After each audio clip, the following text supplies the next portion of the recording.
Buenos días, muchas gracias Alina y el resto de los miembros del panel por la invitación a esta conferencia. Es un placer estar acá y compartir con oradores tan distinguidos. Voy a seguir el liderazgo de los demás panelistas y voy a hablar inglés. Y no tengo buena excusa. He estado en otros países de habla hispana, pero bueno, creo que es mucho mejor que yo hable en un idioma en que me puedan entender mucho mejor. En fin, Pablo mencionó, y voy a referirme un poco al debate a lo que es el litigio privado antimonopolio en cuanto a la compensación para los consumidores y también cuáles son los objetivos que perseguimos en lo que es la disuasión. Vamos a referirnos a dos perspectivas diferentes. Parte del trabajo que se ha hecho en este sentido por algunos académicos en Estados Unidos y en segundo lugar voy a referirme también a ejemplos prácticos de negociaciones como el caso del litigio con Microsoft, que tal vez ya han escuchado en Estados Unidos, y también el de Google, donde esto significó compensación para aquellos que resultaron lesionados por una conducta dolosa. Esto también me recuerda que soy lo que los separa del café. Así que es una situación bastante delicada en la cual estar, pero bueno, vamos a tratar de llevarlo a buen término. Yo creo que resulta seguro decir que el sentido común o la práctica común en Estados Unidos indica que el enforcement privado, la ejecución privada al estilo de Estados Unidos, con acciones de clase, con un solo enfoque donde la parte acusada pierde y compensa los honorarios legales del demandante, pero si pierde no es el caso, no es el mejor de los sistemas que existen. Y es, digamos, un resumen de lo que acabo de mencionar, es que el estilo que se sigue en Estados Unidos para las acciones son bastante venenosos. También se ha comentado, mencionó el señor Thomas Rich, las acciones por daños en Estados Unidos son casi tan escandalosas como los carteles de fijación de precios, que generalmente son causa del problema. Ahora, cuando uno ve lo que es el sentido común, uno también piensa que a veces el sentido común se equivoca o la creencia popular se equivoca. Entonces, en mi vida anterior es de una firma de abogados, pero tendemos a hacer gran parte del trabajo de defender a la parte acusada. Pero la experiencia en cuanto a las acciones contra daños en Estados Unidos por antimonopolio hacen un trabajo razonable de compensar a consumidores y empresas que han sido afectadas por este tipo de conducta. También yo pienso que el ejercicio privado o la ejecución privada puede ser un complemento al público. Desafortunadamente, el debate en este sentido a menudo se toma en cuenta de una manera que no considera datos estadísticos. Viendo el trabajo de Joshua Davis y Robert Land, donde hicieron un estudio empírico de lo que se ha hecho hoy en cuanto a acciones de este tipo. Y el objetivo acá es ver cuán bien lo hace el enforcement privado y cómo alcanza estas dos metas de compensar a aquellos que han resultado afectados por una situación ilícita y también el controlar el comportamiento ilícito, que muestran los datos. Según este estudio de Davis y Land, hizo un seguimiento a un estudio inicial donde ellos analizaron varios casos, más de 40, de casos de antimonopolio privados desde el 90 al 2007 y calcularon en esos 40 casos una recuperación total que oscila entre 22.400 millones y 24.400 millones de dólares.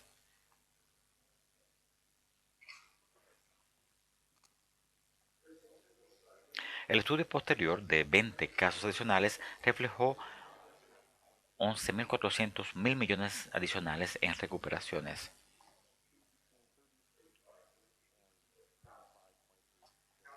Ahora bien, Estos oscilan de 33.800 millones y 35.800 millones de dólares recuperados en 60 casos, lo que representa la recuperación total en lo que son estos procesos privados, hasta cierto sentido. Por ejemplo, el estudio no incluye el litigio de Microsoft y realmente sí ofrece una suma bastante importante que se devuelve a los consumidores, pero también ofrece lo que es una base bastante importante. Ahora, ¿qué pasa con la disuasión? Land y Davis hacen una comparación bastante interesante en este estudio, tomando el primer monto que mencionamos de lo que se ha recuperado, 33,8 a 35,8 mil millones de dólares. Entonces, la parte acusada no solamente tiene que pagar esto, sino también los honorarios de los abogados de los demandantes, los propios, el costo del litigio. Entonces, viendo esta cantidad de dinero, vemos que el factor de disuasión juega un papel importante en lo que es el litigio privado. Ahora bien, entonces comparó con el hecho de las multas totales impuestas por el Departamento de Justicia y también el intento de monetizar, aportando cierto valor, por ejemplo, a años en prisión o arresto domiciliario para poder lograr una aproximación de cuál sería el efecto de disuasión de lo que logra el enforcement privado o público. Y la conclusión es que las multas para ese periodo ascendió a 8.180 millones de dólares y calcularon 3.588 millones de dólares adicionales en cuanto a lo que sería la disuasión adicional, que varía desde prisión a arresto domiciliario. Es decir, una diferencia con respecto a lo que vimos anteriormente del enforcement privado. Ahora bien, este estudio ha sido criticado de manera ácida por Scott Harmon del Departamento de Justicia, pero sin lugar a dudas me parece que el enforcement privado en Estados Unidos sí tiene un componente de disuasión importante en lo que es el sistema de Estados Unidos. Quisiera pasar ahora no únicamente a lo que es el litigio privado en términos generales, sino centrándome en lo que es el litigio del comprador directo, las acciones de consumidor indirecto también, que implica una gran cantidad de consumidores, negocios de amplia dispersión que presentan demandas individuales. Con respecto al objetivo de compensar a estos, surgen varias críticas. Que las acciones de clase, ese modelo, no hace un buen trabajo ni es eficaz en cuanto a la compensación para las víctimas reales. En otros casos, las críticas indican que las acciones de clase a menudo recuperan cupones, descuentos o productos relativamente sin valores. A veces la recuperación no llega al consumidor mismo, sino que a destinatarios que no tienen relación.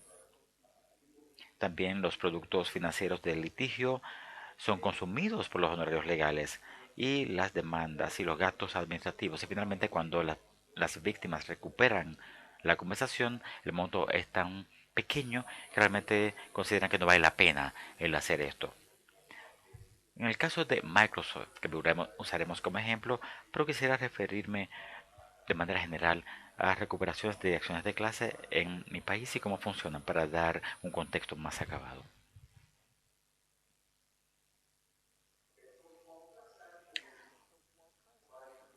Las acciones de clase ofrecen, como ya vimos antes, los requisitos de proceso y cómo se transforma un caso en un caso individual y en un caso de clase, pero generalmente terminan de la mayor parte de los litigios en Estados Unidos, que es un acuerdo negociado. A veces utilizan variación de algún tipo, definición de clase, quien está vinculado por la resolución final, la liberación, las demandas se desestiman, fondo común, cantidad de dinero que se utilizan para resolver las demandas del miembro de la clase. Entonces la aproximación incluye honorarios, los gastos generales de la demanda, más el monto total que ojalá llegue al consumidor. Entonces todo esto se suma y se aproxima a los daños que ha sufrido la clase como un todo. Y como ya mencioné, honorarios de abogados y la administración de las demandas se manejan también de manera separada. En algunos casos vemos que hay un fondo común per se, donde se va a pagar cierta cantidad de dinero que llega hasta cierto límite, según una cantidad de demandas que se han presentado por parte de los consumidores y que también incluye ciertos gastos como honorarios de abogados. Entonces, son aspectos diferentes que vamos a cubrir en mayor detalle más adelante. Ahora bien, ¿cómo se distribuye realmente el dinero a los consumidores en este acuerdo, en esta negociación? ¿Qué sucede? En algunas de estas resoluciones vemos que hay un pago uniforme a cada miembro de la clase en cuanto a cómo se distribuyen los dineros a los diversos demandantes. Cada demandante, digamos, recibe $10, otros 12, al margen de quien uno sea. En otros casos, los beneficios se adaptan a las pérdidas individuales de cada miembro de la clase, ya sea en base a información que ya tiene la parte acusada, usando sus registros, o tal vez es posible que sean parte del proceso de administración y uno está facultado a recibir cierta cantidad de dinero en base a la cantidad de compras que se hicieron, etcétera. En algunos casos, lo que sucede es que se hace una distribución prorrateada de la compensación. Digamos, si hay un fondo negociado de $100 millones que se va a distribuir según la cantidad de gente que participó en la demanda de clase. No tanto en cuanto a lo que perdió, sino que la compensación va a estar expresada en función de la cantidad de gente que se presente en la demanda. Por ejemplo, en caso de $100 millones y una cantidad similar de personas, cada uno recibe el monto correspondiente. En algunos casos, la compensación no se expresa en forma monetaria, sino cupones de descuento o compras futuras de una compra futura también, lo cual también conduce a resoluciones mucho más controvertidas. El proceso de la demanda o reclamación. Aquí vemos que tiene que ver con las identidades de los consumidores que forman parte de la clase. Cuando se logra el acuerdo, ¿qué sucede? En algunos casos se conocen las identidades de los miembros, es decir, el derecho a compartir el fondo común y el nivel adecuado de beneficios que se puede determinar por anticipado. También es común que sea por casos de consumidores y la ubicación de los miembros de clase o de su cuota relativa del fondo no se conoce y los miembros de la clase tienen que tomar pasos afirmativos para solicitar su cuota o su parte de los beneficios según la cadena de distribución. Entonces, básicamente, como ya mencioné, los miembros de la clase tienen que tomar pasos determinados para poder obtener su cuota de cualquier beneficio logrado. Aquí ven en pantalla el proceso en línea con el formulario que usualmente es manejado por un tercero que se llama administrador de reclamos y demandas, que las acoge y luego se presenta a las partes que califican como miembros de clase. Este es de una negociación del caso de LSD de 1.100 millones de dólares que mencionó Peter, y el proceso fue bastante directo y sencillo en cuanto a cómo se hicieron las demandas. Después de ingresar información básica de contacto, se indica entonces la cantidad de compras calificadas que se hicieron, el producto que contiene, por ejemplo, paneles LCD, y luego se entregó la certificación de que la información es válida antes de enviar la demanda. En el caso de LCD era bastante similar al del caso de Microsoft, donde no se presentó ni requirió documentación para compras pequeñas. Y, y las compras grandes se someten a auditorías, igual que las demandas, que se someten a cierto proceso de verificación. Ahora bien, ¿qué sucede cuando se tiene una negociación que no contempla la distribución prorrateada a los miembros de clase, sino que depende de la cantidad de demandas hechas? Habrá casos donde hay fondos restantes del fondo común o algunos casos donde no existe un fondo común pero tiene un tope sobre el gasto y tal vez ya sea alcanzado por diversos motivos que varían de algunos miembros de la clase que no están en conocimiento de la resolución o del acuerdo. Por lo general no avisan, no reciben los avisos o notificaciones que se expresan o se envían de la manera más práctica posible. Y a veces pueden ser publicaciones en boletines diarios o tal vez pueden ser mensajes de correo electrónico que quedan en la carpeta de spam. Entonces hay casos donde la gente no sabe o simplemente no quiere molestarse presentando una demanda. Hay diversas razones o se les envía un cheque a una dirección incorrecta, pero por lo general queda dinero. Ahora bien, ¿qué pasa? Hay varias alternativas. A veces fondos no reclamados se devuelven a la parte acusada. Tal vez se le solicita a la parte acusada que pague a la persona A. Tal vez el fondo, como ya mencioné, se distribuyen de manera prorrateada a los miembros de clase que ya hicieron una demanda exitosa. En algunos casos, el Estado ha argumentado que los fondos restantes deben volver a estos. Muy bien, lo que ven acá en pantalla es un proceso bastante difícil con retornos prácticamente pequeños a los consumidores. William Page, un académico bastante respetado en este ámbito, indicó que a final de cuentas hay pocos beneficios para los consumidores que pagan el sobrecargo o el sobrecobro.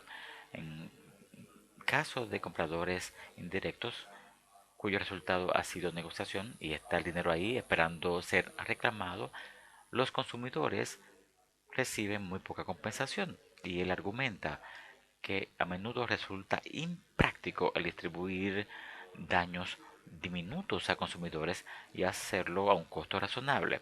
Ahora bien, uno de los puntos que menciona el profesor Page es un acuerdo en una de las varias demandas contra Microsoft en el estado de Massachusetts, donde hubo una negociación de 34 millones, que era el tope a lo que paga Microsoft en este tipo de proceso. Y el monto exigido por los consumidores era un 1% del monto total, es decir, menos de un 1% de estos 34 millones de dólares demandados por miembros de clase, lo cual nos lleva a algunos de los datos de Microsoft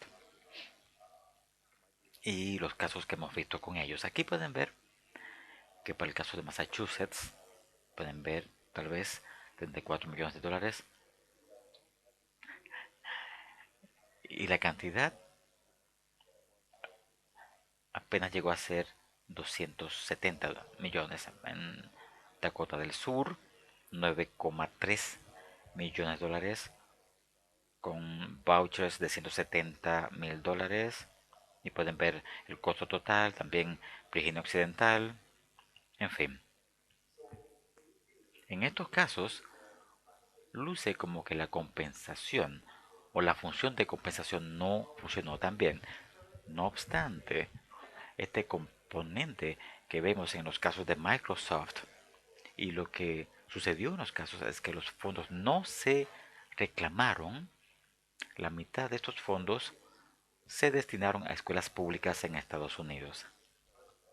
Microsoft, entonces, aquí pueden ver el pago total para el caso de Massachusetts, aunque el monto que recibieron los consumidores fue de 269.000 dólares, ascendió a 17 millones de dólares. Es decir, se utiliza esto como efecto disuasivo de el acuerdo, pero que no entregó una compensación al consumidor, pero el factor de disuasión fue significativamente mayor. En esta lámina pueden ver eh, 15 de los acuerdos logrados por Microsoft, pero hay 4 adicionales: California, Iowa, Minnesota y Wisconsin. En algunos de estos casos, el valor combinado de lo que pagó Microsoft a los consumidores fue de más de 590 millones de dólares, a diferencia del caso anterior. Y estos fueron significativamente más altos: 36%, 28%, 33%, es decir, bastante alto, más de 20% en promedio para estos 4 casos. Y aquí los consumidores terminaron recibiendo sumas significativas de dinero. La tasa de demanda que aparece acá se refiere al valor potencial que pudo haber pagado Microsoft y lo que terminó pagando. Entonces, me parece que estos casos respaldan la noción de que de hecho los consumidores sí pueden recibir compensación, y compensación considerable, incluso en casos de compras indirectas, al margen de la complejidad que son inherentes a proceso de administración de demandas. Aquí pueden ver el costo total, que estos casos, 592 millones de dólares, dinero pagado a los consumidores, pero el costo total es de 1.600 millones de dólares, lo cual se suma al factor de disuasión que disuaría a empresas de participar en conducta monopólica. Se me acaba el tiempo, así que vamos a avanzar un poquito más rápido. Aquí vemos ejemplos rápidos de los casos de fondos comunes, los honorarios de abogados y los costos administrativos que se suman a los costos disponibles y en última instancia no queda nada para el consumidor. Aquí ven algunas cifras del caso de LSD, compradores indirectos de LSD. Pueden ver el pago total negociado por un fondo común de 1.082 millones de dólares. En este caso, los honorarios de abogados ascendieron a 308 millones de dólares. El fiscal del estado, 11 millones de dólares. Entonces, vemos que los costos de administración fueron de 7,4 millones de dólares. Entonces, la administración per se, es decir, recibir el dinero y darlo a los consumidores, también es una pequeña fracción del monto total. A final de cuentas, entonces, la cantidad estimada para lo que es la distribución de clase va a ser de 715 millones de dólares, es decir, una cantidad significativa de dinero que llega a los consumidores. Y también una cantidad significativa de factor de disuasión que se desprende de estas negociaciones. Y los pagos mismos, ya mencionamos los pagos de 14 dólares, y a veces los pagos pueden ser mayores que otros. Aquí pueden ver el pago estimado a compradores indirectos: 64 dólares por computadores portátiles o monitores, para una comparación de 128 dólares con televisión, lo cual es una cantidad significativa incluso a consumidores individuales en particular. Aquí pueden ver ahora 3 conclusiones o lecciones con las cuales quiero terminar. Al margen de la crítica de lo que es el estilo de Estados Unidos en acciones de clase, yo creo que tienen la capacidad de satisfacer razonablemente el rol compensatorio.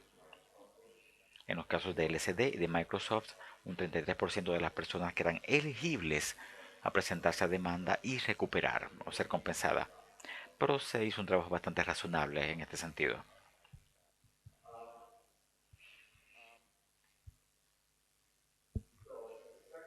En segundo lugar, las acciones de daños por privados pueden también servir como una función de disuasión importante y algo que quisiera volver a repetir y que mencionó Spencer es que las acciones de clase con opción de no participar tienen probabilidad de servir mejor tanto las metas de compensación y disuasión que los mecanismos de incorporación en las acciones de clase. Jamás habremos visto ninguno de estos casos o tipos de cifra de dinero que llegue de vuelta a consumidores o los montos negociados que hemos visto si no fueran casos que permitieran retirarse, a diferencia de los que permiten solamente incorporarse, como no ha sido el caso en el Reino Unido. Habiendo dicho esto, voy a terminar para que vayamos a tomar café.